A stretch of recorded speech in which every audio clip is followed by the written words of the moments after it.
Bueno, continuando con la segunda parte, vamos a estudiar lo que es justamente el acto jurídico de la celebración del matrimonio.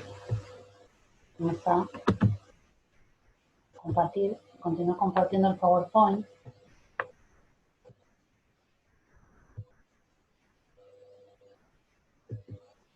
Cuando hablamos de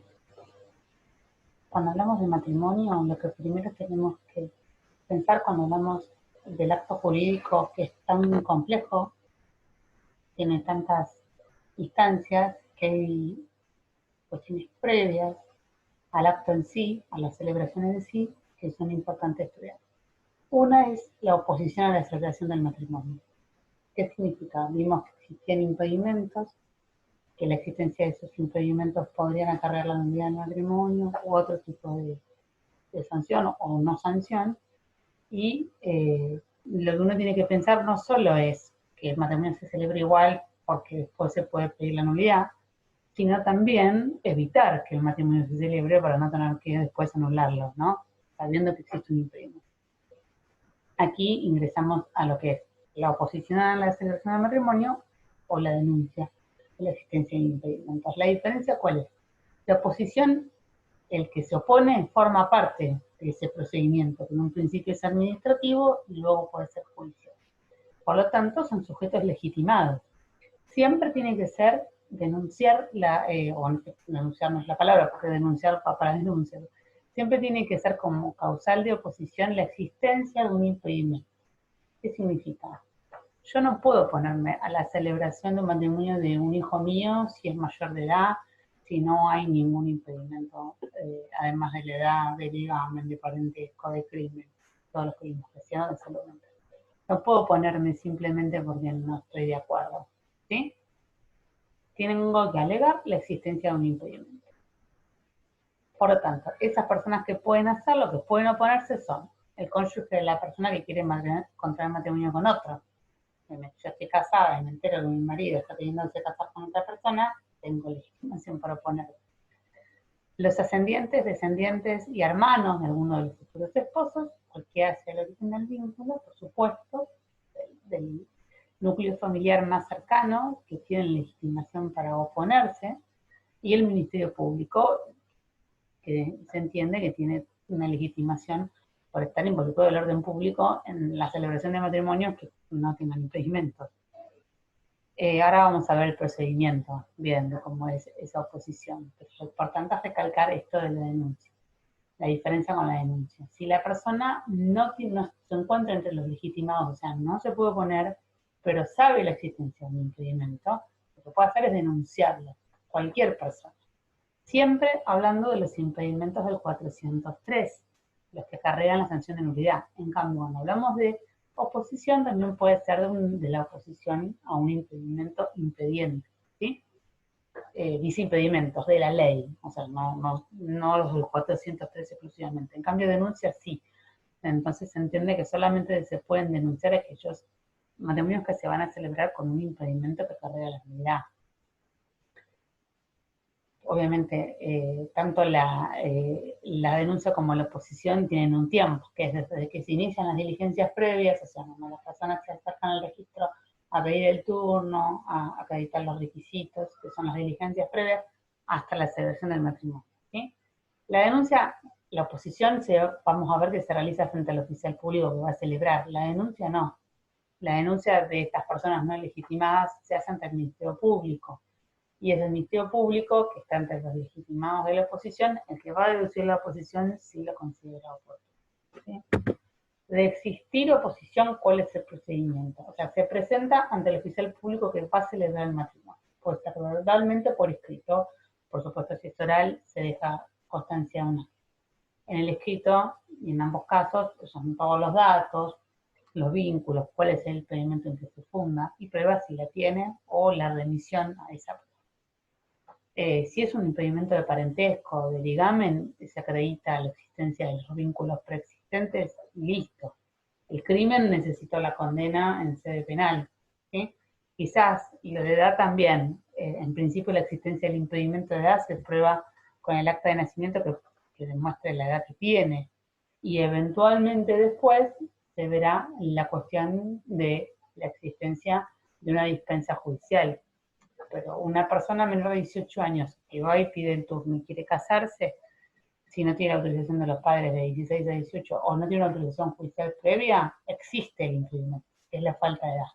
Eso no significa que luego ese procedimiento judicial vinculado con la oposición del padre o de la madre, por ejemplo, que se enteran de su hija se va a casar y no cuenta con su autorización, tiene 17, etcétera, puede convertirse en un juicio de dispensa si el juez considera que sí tiene la habilidad para casarse por comprender lo que está haciendo. Ahora, en principio, hay un impedimento. Hay una persona menor de edad que no cuenta con los requisitos para casarse. No tiene la edad y no tiene las autorizaciones complementarias que dispensarían el impedimento. ¿Vale? El impedimento.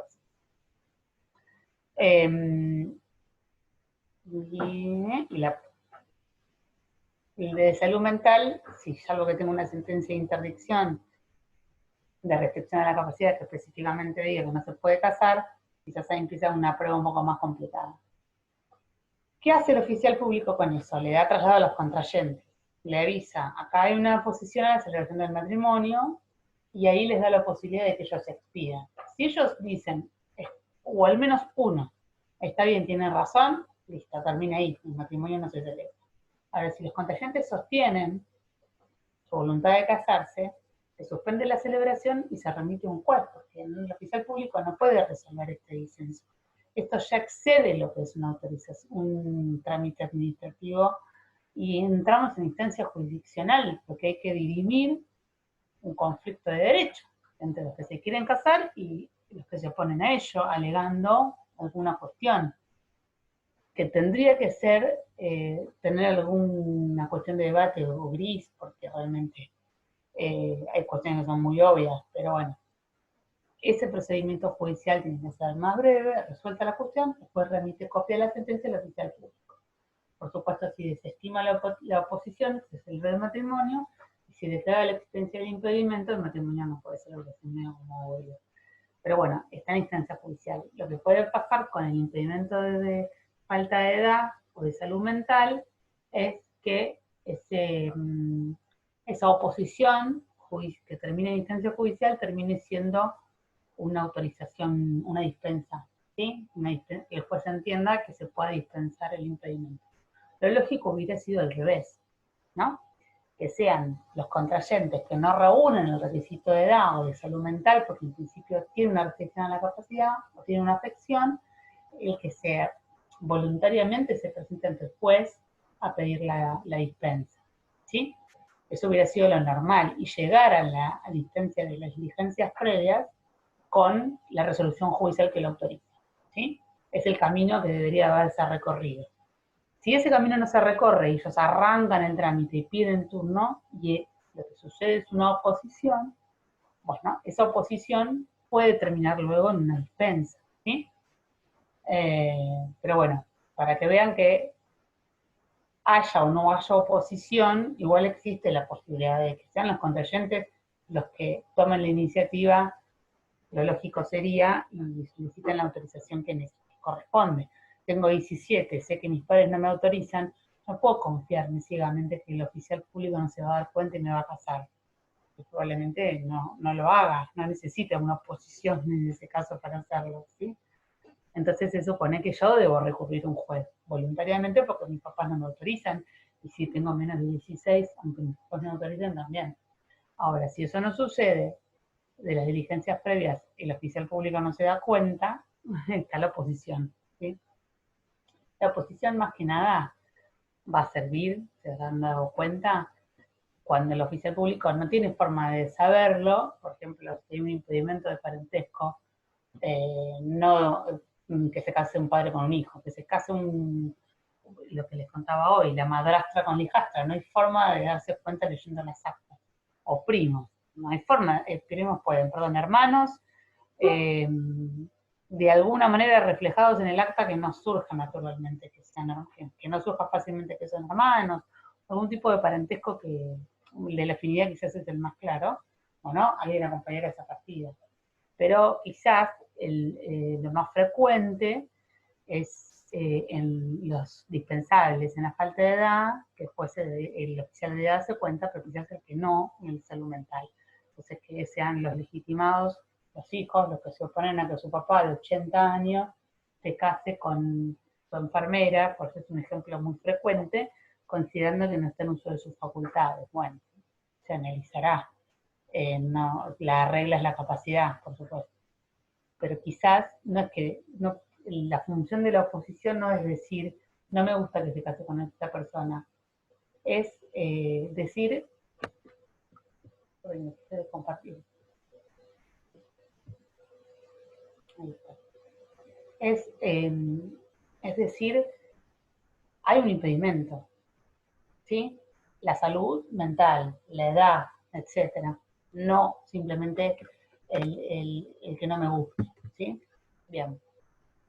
Superadas estas instancias previas, entrando a la modalidad propiamente dicha ordinaria de celebración, los pasos son muy técnico-administrativos, están en el código detallado, se los resumo acá. Hay una solicitud inicial, hay una suspensión de la celebración, ¿sí? De las diligencias previas, no surge en que hay algún impedimento o hay oposición, que quiere decir lo que les decía recién, el oficial público no está solamente obligado a analizar la situación si hay una oposición. O sea, si las partidas surgen que son padre, hijo, hermanos, o no tienen edad, no necesita una oposición para impedir, para suspender la celebración. Obviamente les avisa y dice no se pueden casar.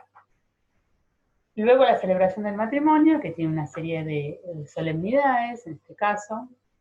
Obviamente la comparecencia requiere en el acto la comparecencia de los futuros cónyuges, la del oficial público encargado del registro civil, en principio que corresponde al domicilio de cualquiera de ellos. Esto es una norma de organización de los registros.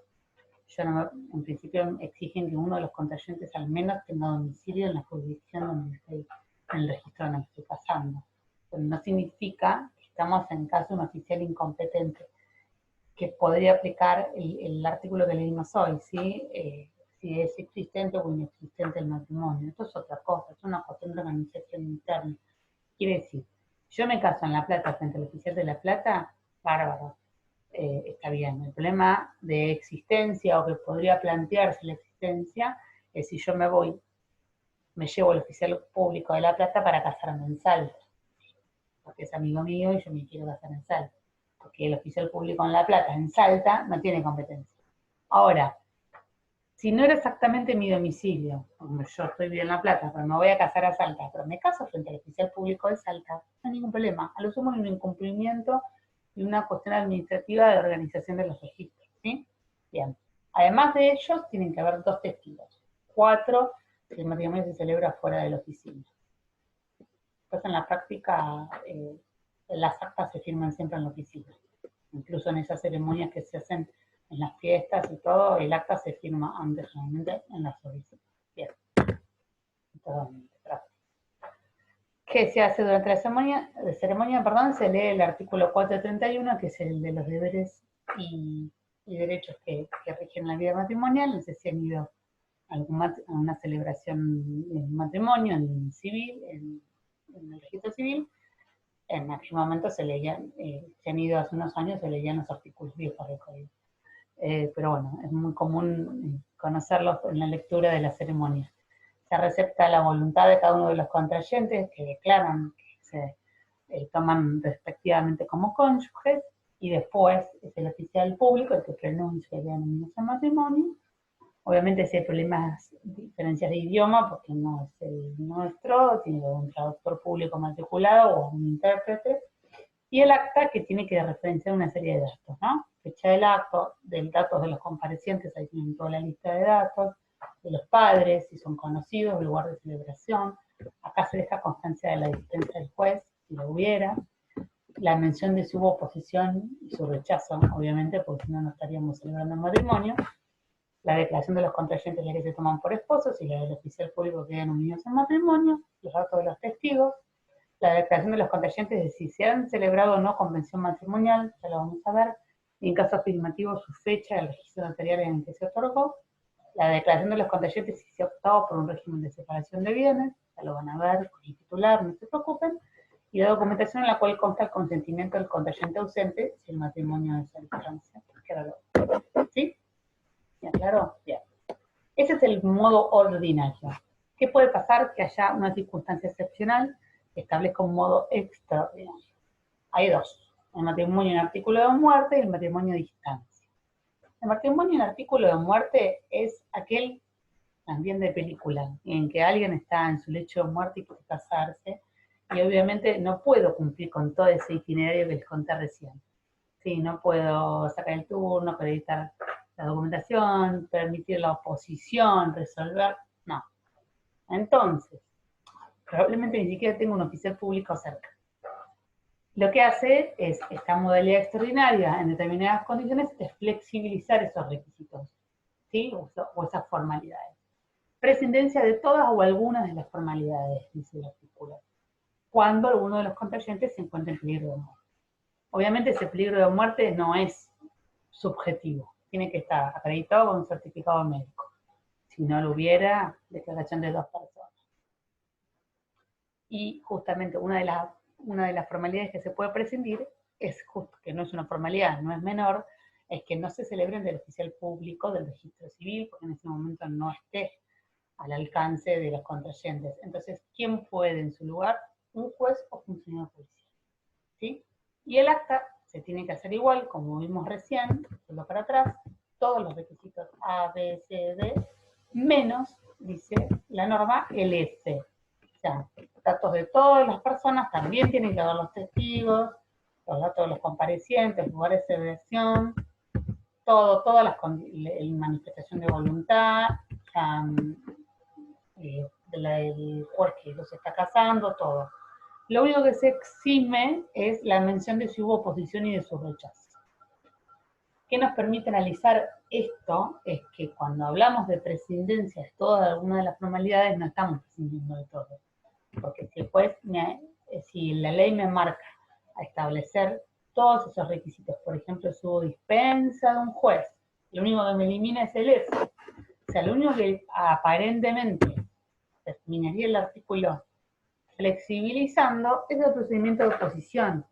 Pero si hay un impedimento que es detectable, podríamos entender que esa persona que está casando, por eso se entiende el juez o funcionario judicial como cierto conocimiento del derecho, no se pide que sea un juez de familia, pero bueno, cierto conocimiento de la ley, que ese juez que esté casando, si detecta la existencia de un impedimento, no lo celebre también, o sea, no es que pueda prescindir de cualquier cosa. ¿Sí?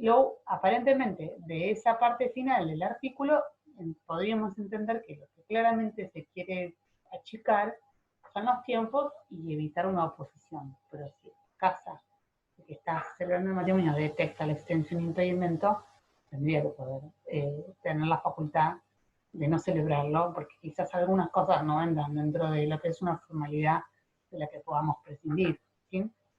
Lo vamos a ver con un caso. Y después, obviamente, que se celebra esa acta, se remite al oficial público para que la protocolice, no se quede ahí. O sea, eso después le tiene que dar una forma ordinaria, ¿sí? En los libros de actas de matrimonio, ¿sí? Y el otro, el modo extraordinario de celebración, lo mencionábamos al principio, en la primera parte de la clase de hoy, es el matrimonio a distancia. Nosotros ya habíamos dicho que el consentimiento tiene que ser personal y conjunto por los contrayentes frente a ese oficial público, que podía darse el caso de que no estén en el mismo lugar, lo que no dejaba de ser un matrimonio personal, porque cada uno prestaba su consentimiento frente al oficial público del lugar donde está.